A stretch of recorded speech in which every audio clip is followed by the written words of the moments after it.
Losing 20 pounds is one of the most life-changing things you could ever do. I'm not necessarily talking about just 20 pounds, I'm talking about 20 pounds of fat, of visceral fat that's usually hanging around the stomach area. And when you get rid of this, it literally transforms your life from a health perspective, but also from a confidence perspective as well. How would I know this? I actually just found this picture from a long time ago. That was actually when I was in the throes of working out and actually getting my body in shape. As you can see, the tan didn't really do anything. I still had a big old belly. And back then, I'll tell you right now, like back then, that was probably about 20 years ago. Back then, that was actually considered fat. So if anything, one thing I want you to know is that when you lose 20 pounds of fat off of your body, it will literally change your life. That's why my mantra is transform your body, transform your life. Now, in this particular video, I'm excited because I'm gonna give you the exact plan that we have used to transform thousands of people in our own coaching practice. And if you commit to it, it's gonna have you in your best shape by the end of this year, probably earlier. Now, before we dive in, I have to let you know one thing, that this is not a magic pill. This is not a quick fix solution. If you're looking for that, please stop watching the video right now, because this is not about getting quick results, it's about getting sustainable results. This video in particular are for the people who've just had enough of being on this weight loss roller coaster. They're just sick and tired of just being sick and tired of being low energy all the time, of being unconfident about their bodies. It's for people who want to feel confident about their bodies and are willing to put in the work and also do things that will be sustainable, so they can turn these things into lifestyles so they don't have to worry about weight gain anymore. So if that is you, then keep watching. And by the way, if you're new to this channel, my name is Dan Go. I help entrepreneurs and busy professionals get lean, boost energy, and live longer without the use of fad diets or spending hours at the gym. Every single week, I make videos that show you the strategies that we use to help our clients get in their best shape. And if you're down for that, please subscribe. Now, on to the video. So something you have to know about body transformation is that it's like a puzzle, and the pieces involve both the physical side of things and also the mental side of things. On the physical side, you have things like your hormones that come into play, like ghrelin, which is your hunger hormone that spikes as you start to lose weight. And then you also have leptin, which is your appetite hormone that decreases when you start to shed the pounds. And you probably felt this before, but the more weight that you lose, the more that your body starts to play tricks on you. And on the mental side of things, you've got emotions. Humans are emotional creatures. You have things like the fact that childhood traumas can add to the complexity of someone trying to lose weight. So the key here is to make sure that we are fixing the causes and also making sure that we're being proactive to address these issues before they derail your progress. So let's embrace this journey with a long-term mindset, and you're gonna join the 50% of people who not only lose weight, but they also keep it off. And if you don't, you might find yourself back on the damn roller coaster again next year. And I'll tell you right now, like, I won't let that happen. It's not gonna be on my watch. So if you're ready for a plan, let's get into it. The very first step on this plan is to stop drinking alcohol, or at the very least, severely limit it. If alcohol is a big part of your life, if it is something that you do on a habitual basis, some things that I know that work are, a lot of people say, just drink in moderation and all this. I actually say that abstinence is the best key to getting rid of it, to seeing exactly what your life is without it, and it gives you enough time to zoom out. And also, just from a fat loss perspective, alcohol is one of the main contributors to belly fat. So the very first step is to go into your fridge or go into your alcohol cabinet, get someone to lock it for you, get someone to take all those beers away from you. I'm pretty sure you can find someone. But the main thing is to stop drinking alcohol. And then when you do that, your sleep's gonna get better, you're gonna have more energy, you're gonna have more focus, and you're actually gonna have to deal with those emotions in positive ways and beneficial ways that actually serve you in the end. Now, the next step is to take this one step at a time. So what do I mean by that? What I say is aim to lose about 10% of your body weight before moving forward. If you got a lot of weight to lose, if you got anywhere between 40 to 50 to 60 pounds and above, then you can break this rule, because what I found in my own practice is the fact that the more weight that you have to lose, the longer that you can be in a deficit. The less weight that you have to lose, the shorter the deficit should be. And the only reason I say that is because of two things. One of them is the hormones that we mentioned before. The other one is the retention of muscle. So if you have 20 pounds to lose, aim to lose probably 10% of your body weight at a time. And then this is going to make sure that we don't exasperate any of the hormones that we talked about, and we're not going to be dealing with any muscle loss as we get deeper. And then what happens after you lose 10%? Spend at least 50 to 100% of the time that you use to diet to just eat at maintenance calorie levels. So this is going to help your hormones just find balance. It's actually going to help you kind of set the weight that you currently are at that moment of time. And it's going to allow you to set a new baseline. And then when you get into what we call like a diet break, it's also going to offer you a great opportunity to use the extra calories to build some muscle, which is also going to give a great boost to your metabolism. So the next step after that is you want to be tracking two numbers when it comes to your diet. The two numbers are your calories and your protein. I don't think carbs and fats, I think they're interchangeable. I don't think that they're necessarily as important as calories and protein. The reason I say calories and protein is because calories are what is going to help you lose weight, and protein is what's going to help you build and retain muscle and also maintain your metabolism. So here's a quick way to figure out your caloric intake, and you can always use calorie counters or calorie calculators that you can find online. This is what I find is just simple and it works. So take your total body weight and multiply it by a few factors. So if you have over 40 pounds to lose, you're going to multiply it by 8. If you have 20 to 40 pounds to lose, you're going to multiply it by 9. And if you have 20 pounds or less to lose, you're going to multiply it by 10. Now, when it comes to your protein number, and when it comes to eating protein, you want to have 1 gram of protein per ideal body weight while losing weight. And again, this is super important because I've probably looked through hundreds of DEXA scans, and one of the things that I've noticed is that the people who can keep their lean mass while they are losing weight, they have this double whammy effect for their metabolism. What happens as a result is as they drop fat and as they keep their lean mass the same or even sometimes gain in lean mass, what happens as a result to their resting metabolic rate is that it tends to go up just slightly. And even if it goes up by, let's just say 10 to even 20 calories, that's like per day, that stuff still adds up. And just in general, you don't necessarily want to have your metabolism take a hit as you lose weight. You want to be able to maintain it, if not build it, while you're doing it. So the next step is what I consider to be probably the most underrated one of all, which is to simplify your meal schedule. So consistency is key. And when it comes to your body, it loves to be on a routine, whatever routine that you place on it. Now, there is an ideal routine, which I'm going to share with you in about 2 seconds. But for instance, here's what I would eat, or my meal schedule, if I am on a fat loss journey. So 6 a.m., I would wake up. 8 a.m., I would probably have protein shake with greens powder. By 12 p.m., I'm going to be having a 4-egg omelet with egg whites and broccoli. By about, I would say 5:30 p.m., I'm going to have like a 350 to 400 gram steak or salmon with potatoes or veggies, and I'm usually going to sleep by like 10 p.m. or so. So a great strategy that we use is to sync up your meal times with your circadian rhythms, which is essentially your sleep and wake cycles. So this is what we found to work for most of our clients. Maybe it works for you, maybe it doesn't, but it's something to try out, which is to set your final meal to be about 3 to 5 hours before you go to sleep. The reason why you want to do this is because when you stop eating at a certain time before you go to sleep, it actually increases the quality of your sleep. We don't understand that when we go to sleep, that's when our bodies are starting to rest a little bit. We don't want our bodies to digest food as we sleep because it can disrupt and decrease the quality of our sleep. Now, the next phase of setting up this meal schedule is to have your first meal anywhere between 1 to 3 hours after waking. And the reason why we do this is because it's been found that just having a meal slightly close to your wake times, it actually helps improve the appetite later on in the day. And then if you so choose, you can actually put a middle meal in between those 2 meals. And then this is the semblance of a meal schedule that actually works for you. And this is actually called eating to your circadian rhythms. I'm going to be creating an entire video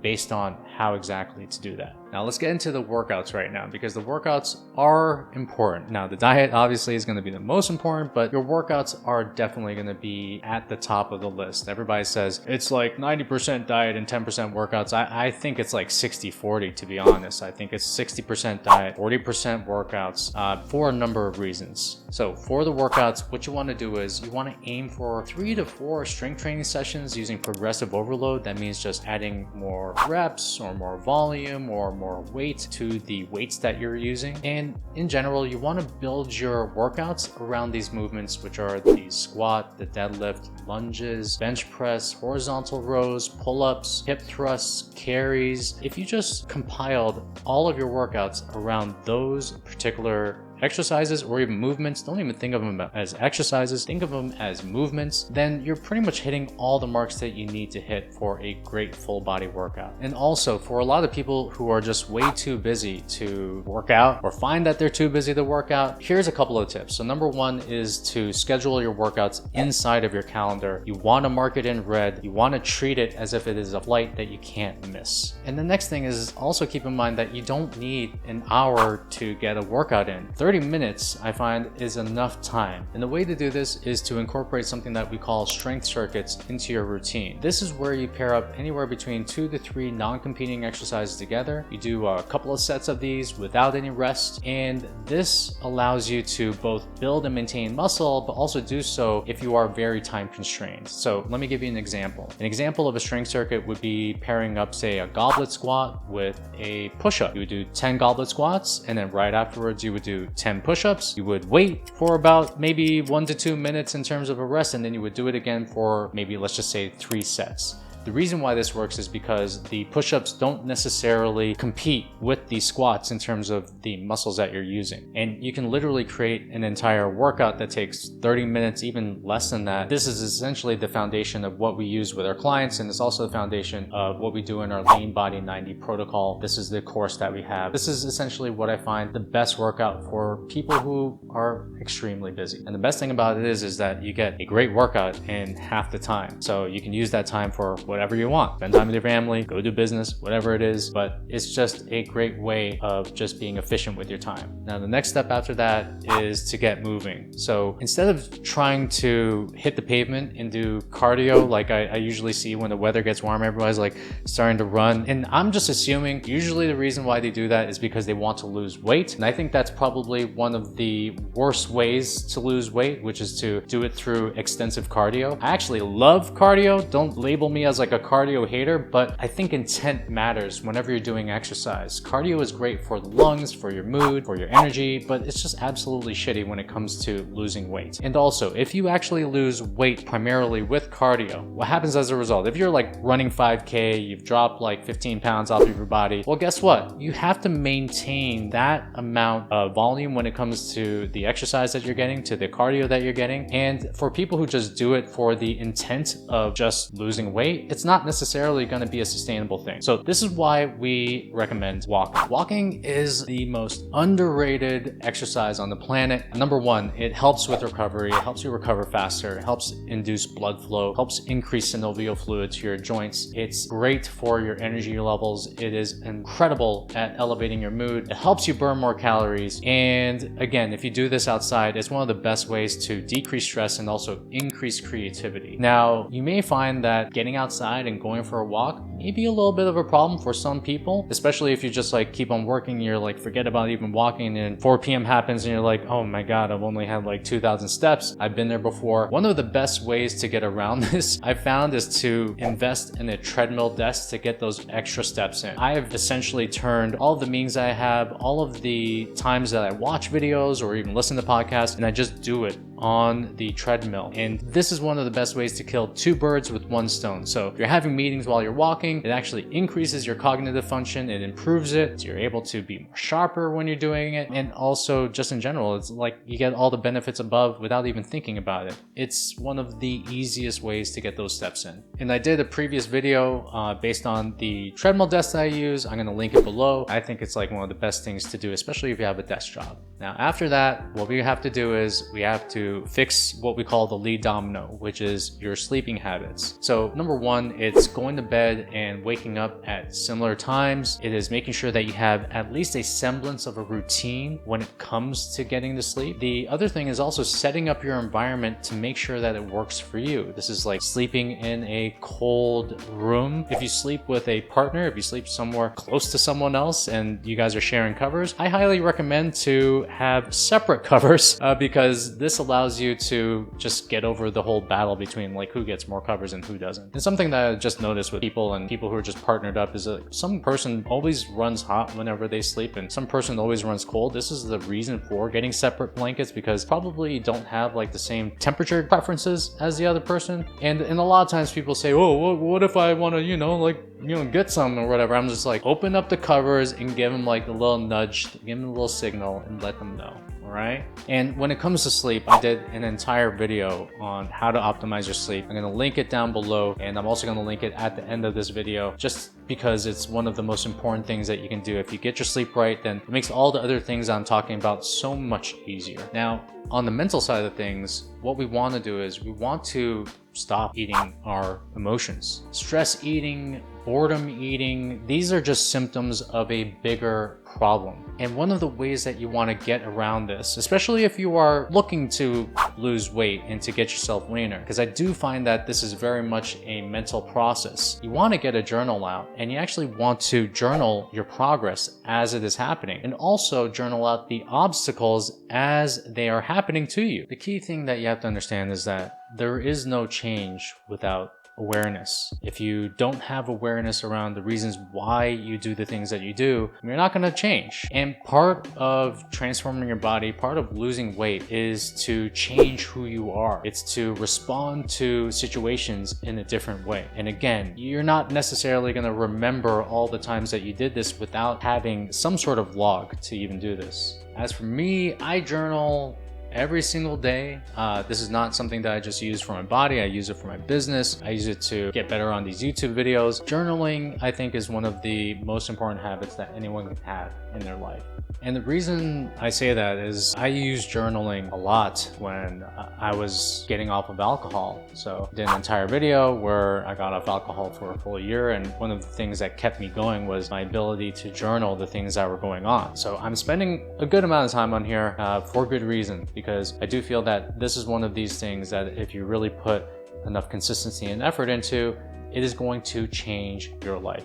Now, the next one is probably the biggest mistake that I see people making when they're trying to lose weight in the first place. So whenever you're trying to lose 20 pounds or more, you have to give yourself a longer time horizon. What I mean by this is that most people, when they're trying to lose this amount of weight or even more, they're trying to do it within 6 weeks or even 12 weeks to make significant changes to their bodies. But what usually happens, even if they are successful, what usually happens is that they gain the weight just as fast back onto their bodies. And then if there's anything that you know about losing weight, is the fact that the more times that you go through this cycle, the more that you just feel discouraged every single time that you do it, until you bite the bullet and do the things that you need to do and set a longer time horizon for yourself to actually lose it. So what would happen if you gave yourself a full year instead of 6 weeks to drop the weight? Wouldn't that take the pressure off of you? You'd also lean into more sustainable methods than trying out fast methods to lose the weight. People wildly overestimate what they can do in 6 weeks, but underestimate what they can do in a full year. I'm not saying that you have to give yourself a full year to do this, but what I am saying is that give yourself a longer time horizon to take the pressure off of losing a bunch of weight by some imaginary deadline that you've given yourself. Here is the last one, and it's probably the most important, which is to focus on identity change over weight loss. Think about excess weight gain as a symptom where the cause is most likely your identity and the way in which you behave towards certain situations. While you do all of these, the things that we just talked about, you have to focus on the type of person that you're becoming. You want to place that way more on the scale of importance than how much you're trying to weigh on the scale. Because yes, numbers do matter, but they pale in comparison to the person that you are evolving yourself into. And let me let you in on a dirty little truth that most people don't want to hear. When you are doing this, you are going to have to turn into a different person, and you have to be prepared for that fact. And yes, when I say that to a lot of people, when they hear that, it's scary, because a lot of people want to clasp on to comfort. They want to clasp on to their comfort zones. They want to stay within this little bubble of what they feel is comfortable. But true growth and evolution happens outside of it, and that's something that you have to embrace, especially if you're going on a journey like this. So those are all the things that you need to do in order to drop 20 plus pounds off of your body in 2024 and keep it off. And I am going to just remind you of one thing, that it is worth the effort. Okay, like I understand we are living in the world of body positivity, and you go, like, good job, you're overweight and obese. But in reality, people really don't understand that when you drop the weight in a sustainable way, when you do it the right way, it changes your life. And it's not even because of the fact that you dropped the weight. It's because of all the things that you did, all of the habits that you incorporated, the simple habits of exercising, eating healthy, sleeping right, dealing with your emotions in healthy ways. These are all things that are going to contribute to just a more fulfilling life over the course of time. So while they may help you weigh a little bit less on the scale, they literally pale in comparison to the person that you are growing into. And that's something that I just want you to take. So it is worth the effort. When you do transform your body, you will transform your life. And what was the biggest takeaway? If you're reading this and you've got this far, what was the biggest takeaway? I'd love to hear from you. Leave a comment down below, and I'll be back next week with more videos. Take care and peace.